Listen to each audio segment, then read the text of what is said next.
Hello student, welcome back to skill vista hub channel. आज हम discuss करेंगे taxation में सबसे पहले जीएसटी। जीएसटी का नॉलेज हर स्टूडेंट को होना चाहिए, चाहे वो टैली सीख रहा है या फिर वो अकाउंटिंग का कोई भी सॉफ्टवेयर सीख रहा है, उनको जीएसटी का नॉलेज होना चाहिए। और सिर्फ टैली सीखने वाले अकाउंटेंट के लिए नहीं, हर इंडियन को पता होना चाहिए हमारे कंट्री में टैक्स सिस्टम कैसे काम करता है। और इसमें सबसे मेन टैक्स है जीएसटी।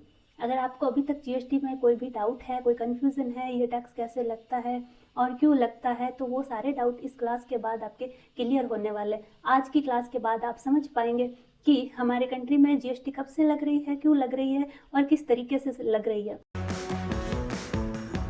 हमारे इंडिया में दो तरीके के टैक्स लगते हैं, एक डायरेक्ट टैक्स और एक इनडायरेक्ट टैक्स। डायरेक्ट टैक्स वो टैक्स होता है जो आप सीधा गवर्नमेंट के अकाउंट में पे करते हैं, जैसे कि इनकम टैक्स। इसमें कोई थर्ड पर्सन इन्वॉल्व नहीं होता।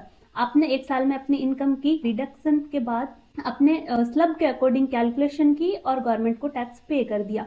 और इनकम टैक्स का पूरा बर्डन उस पर्सन पे होता है जिसने इनकम की है, और इसमें कोई थर्ड पर्सन इन्वॉल्व नहीं होता है, सीधा आप गवर्नमेंट के अकाउंट में पे करते हो। तो ये होता है डायरेक्ट टैक्स। दूसरा है इनडायरेक्ट टैक्स। ऐसा टैक्स जो आप सीधा गवर्नमेंट को पे ना करके किसी थर्ड पर्सन को इन्वॉल्व करते हैं। जैसे कि आपने लैपटॉप खरीदा, तो उस दुकान वाले को आपने जीएसटी पे की लैपटॉप पे, और उसका काम है कि वो गवर्नमेंट को ये जीएसटी पे करें, यानी कि इसमें थर्ड पर्सन इन्वॉल्व हो रहा है, इसलिए ये जीएसटी क्या, इनडायरेक्ट टैक्स। जैसे सुबह से शाम तक आप इतनी सारी चीज़ें यूज़ करते हैं, आपको पता ही नहीं है आपने उन पर कितनी जीएसटी दी है और भी कौन कौन से टैक्स दिए हैं, क्योंकि उस पर रेट लिखी होती है इंक्लूसिव ऑफ ऑल टैक्स, यानी कि सारे टैक्स मिलाने के बाद की रेट लिखी हुई रहती है। तो इनडायरेक्टली आप गवर्नमेंट को पे करते हो, वो होता है इनडायरेक्ट टैक्स।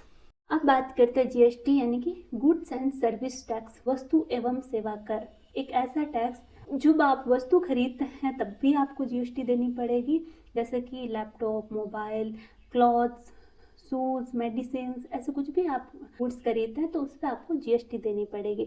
और ये सर्विस पर भी लगती है। सर्विस जैसे कि कोई सेवा आपने ली, एजुकेशन की हो गई, या फिर डॉक्टर से हेल्थ की, सीए या एडवोकेट से आपने प्रोफेशनल सर्विस ली है, तो उन सब पे आपको जीएसटी पे करनी पड़ती है। हम सबसे पहले बात करते हैं जीएसटी की हिस्ट्री को लेकर। क्या ये टैक्स सबसे पहले हमारे इंडिया में लगाया गया? बिल्कुल नहीं। दुनिया में सबसे पहले जीएसटी फ्रांस में 1954 में लगाया गया था, और इसके बाद 160 देशों ने इसे अप्लाई किया था। और सन 2000 से अटल बिहारी वाजपेयी जी ने हमारे देश में जीएसटी को लाने के लिए एक कमेटी बनाई थी, विजय केलकर ने, जिन्होंने जीएसटी का मॉडल रेडी किया था।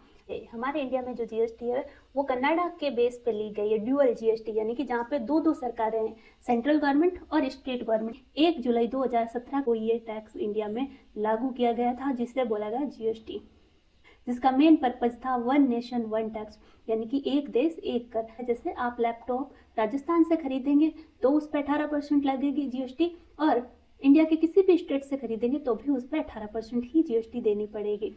जीएसटी को अप्लाई किया गया था तो टोटल 17 टैक्स को रिमूव करके फिर जीएसटी को लाया गया, और वेट की जगह जीएसटी को रिप्लेस किया था। इससे पहले हर एक गुड्स पे वेट लगता था, वैल्यू एडेड टैक्स, इसका भी हम आगे डिस्कस करेंगे। टाइप ऑफ जीएसटी में जीएसटी के 4 टाइप्स होते हैं। जैसे आपने देखा होगा कहीं पे बिल में सीजीएसटी लगा रहता है, एसजीएसटी लगा रहता है, किसी बिल में आईजीएसटी लगा रहता है, तो कब कौन सा टैक्स लगाना है। सब जीएसटी के 4 टाइप में सबसे पहला है CGST, central goods and service tax. दूसरा एसजीएसटी, यानी कि state goods and service tax. और तीसरा है IGST, integrated goods and service tax. Fourth है UTGST, union territory goods and service tax. अब ये तो हो गए टाइप्स, लेकिन कब कौन सा टाइप हमें लगाना है। जैसे कि आपकी शॉप है राजस्थान में, जोधपुर में, और आपके पास जो कस्टमर आया है मोबाइल खरीदने, वो भी राजस्थान का ही है, आपके स्टेट का। मतलब जब बायर और सेलर दोनों एक स्टेट के हो तब बिल में कौन सी जीएसटी लगानी है।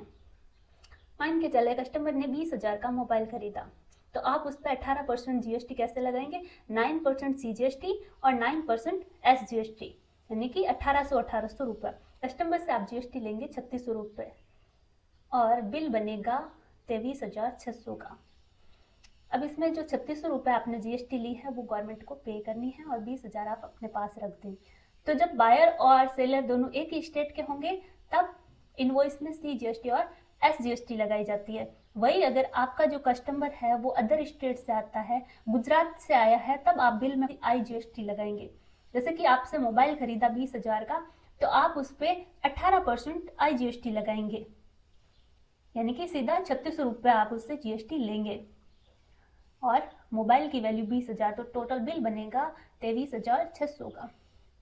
तो ऐसे लगती है CGST और SGST और IGST। अब बात करते हैं UTGST कब लगती है। जैसे कि यूनियन टेरिटरी, केंद्र शासित प्रदेश, दिल्ली जो है वो एक केंद्र शासित प्रदेश है, तो बायर और सप्लायर दोनों एक ही केंद्र शासित प्रदेश के हैं, तो वहाँ पे बिल में CGST के साथ UTGST यूज होगी, ना कि SGST।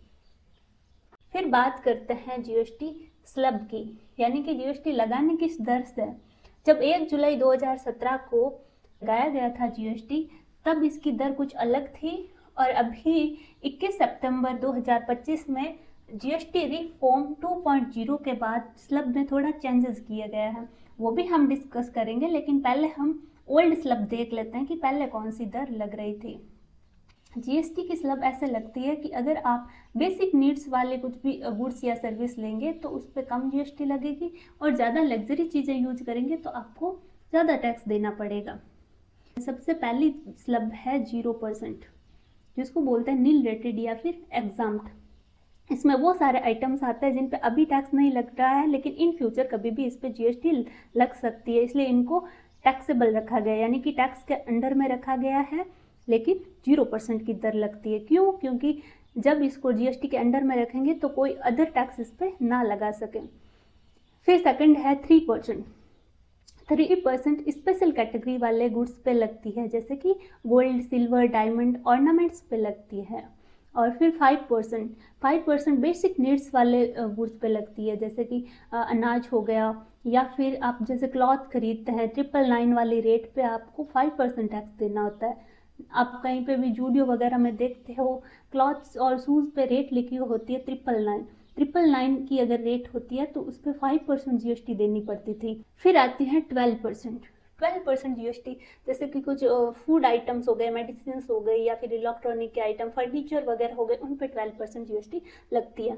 अब स्लैब में हर एक आइटम पे अपन याद नहीं रख सकते कि किस पे कितनी GST लगती है, लेकिन एक कैटेगरी के अकॉर्डिंग हम ये समझ सकते हैं कि किस पे कितनी GST लगती है। फिर नेक्स्ट है 18% ज़्यादातर इलेक्ट्रॉनिक के आइटम पे लगती है। नेक्स्ट 28% सबसे ज़्यादा लग्जरी जो आइटम है और जो सिन गुड्स है उन पे लगती है, जैसे कि लग्जरी कार वगैरह हो गई। और सिन गुड्स में जो हमारे हेल्थ के लिए हार्मफुल प्रोडक्ट्स होते हैं, तंबाकू, पान मसाला, सिगरेट, इन सब पे 28% लगती है। तो ये तो थी ओल्ड रेट। और अब बात करते हैं न्यू स्लैब की, जो कि 21 सितंबर 2025 में GST रिफॉर्म 2.0 के बाद चेंज हुई है।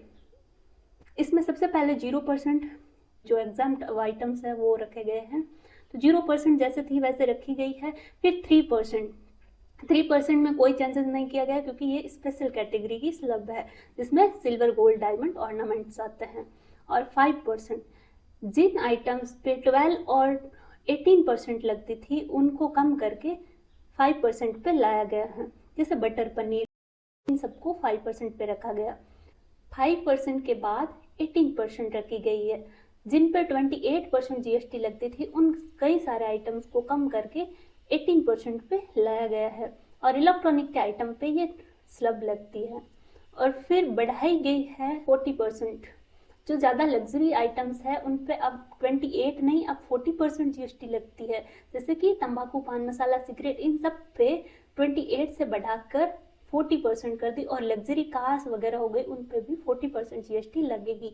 तो ये है आपकी